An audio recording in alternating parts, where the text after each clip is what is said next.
ikan puyuh dia tak boleh tahu gangguan tu ada. Cuma ikan puyuh dia boleh tahu signal ada gangguan daripada luar. Maknanya kalau ada gangguan daripada luar, biasanya orang akan bela ikan puyuh dulu.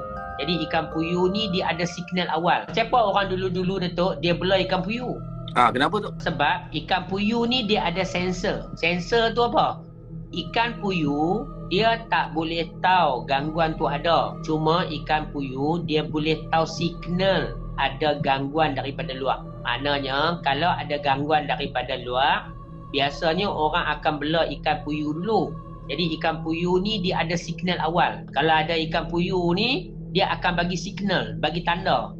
Sama ada ikan tu berkodek-kodek kuat-kuat kan, dia bagi tanda awal. Jadi orang dulu-dulu dia tahu signal awal dipanggil. Macam saya pernah bagi tahu kepada Datuk, macam mana orang-orang Jepun dia boleh tahu macam mana nak jadi gempa bumi. Dia akan bela tikus. Dengan adanya tikus, dia boleh dapat kesan gempa bumi. Sebab tikus, dia ada connection yang rapat dengan benda-benda yang ada dekat laut. Dia punya penegaran dia itu dia lagi cepat. Sebab itu orang dulu-dulu dia akan tengok pada binatang. Orang dulu-dulu dia tengok pada alam, dia akan buat kajian. Datuk pernah tengok tak? Kalau orang dulu-dulu, kalau dia pergi belayar di laut, dia tak payah pakai peta lah. Dia hanya tengok pada bintang di laut saja. Antara binatang yang boleh nampak malaikat adalah ayam bapa. Ayam. Ya, sebab itu orang tua-tua dulu dia akan bela ayam. Jadi maknanya ulama-ulama dulu, orang tua-tua dulu dia bela binatang ni sebagai satu signal untuk jadi penanda arah. Sebab ada bahan yang kadang-kadang kita tak boleh nak capai melalui akal fikiran kita. Maka orang dulu-dulu dia buat melalui binatang. Itu kadang-kadang ayam bapak ni pukul 4.30 pagi dia berkokok, maknanya malaikat turun. Ada malaikat dekat situ kan? Ya, dia nampak. Jadi maknanya dekat sini Datuk, kita belajar satu ilmu. Ada makhluk yang mana kita boleh nampak macam malaikat. Kita boleh nampak malaikat itu.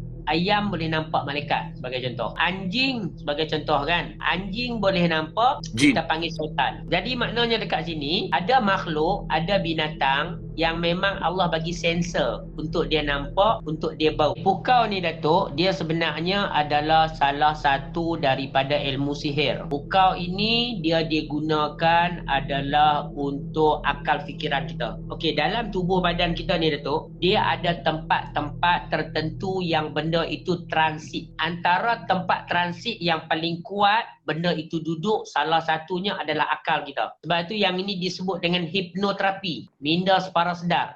Minda separa sedar tu. Sebab itu bila dia kacau pemikiran kita, benda halus tu dia boleh take over dalam pemikiran kita. Dia kacau pemikiran kita. Dan pukau ni dia boleh kena melalui macam-macam. Kebanyakan pukau yang boleh kena adalah melalui penglihatan. Bila tengok sahaja dia mudah terpukau, dia mudah terpesona. Pelarih adalah salah satu daripada kaedah pukau. Pelarih, penunduk. Jadi semua karakter tu dia digunakan adalah untuk menundukkan orang. Jadi kalau biasanya orang-orang yang gunakan pukau ni ada juga perbuatan-perbuatan dia mesti berniat jahat. Kalau dia dah bergabung dengan jin, dia kebanyakannya berniat jahat lah. Betul tak Ustaz?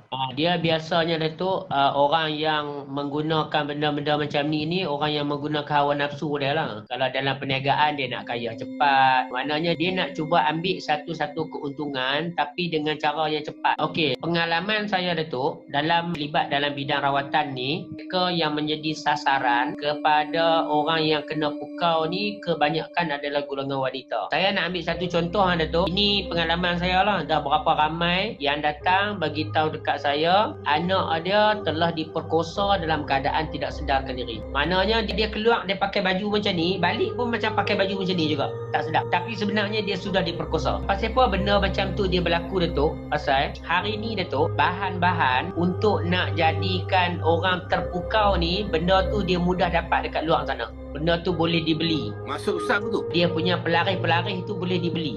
Kalau orang nak kenakan seseorang, dia boleh beli benda tu untuk kenakan seseorang. Katalah dia syok dekat anak perempuan kita, dia boleh beli pelarih tadi tu, dia calik dekat anak kita saja, anak kita boleh ikut.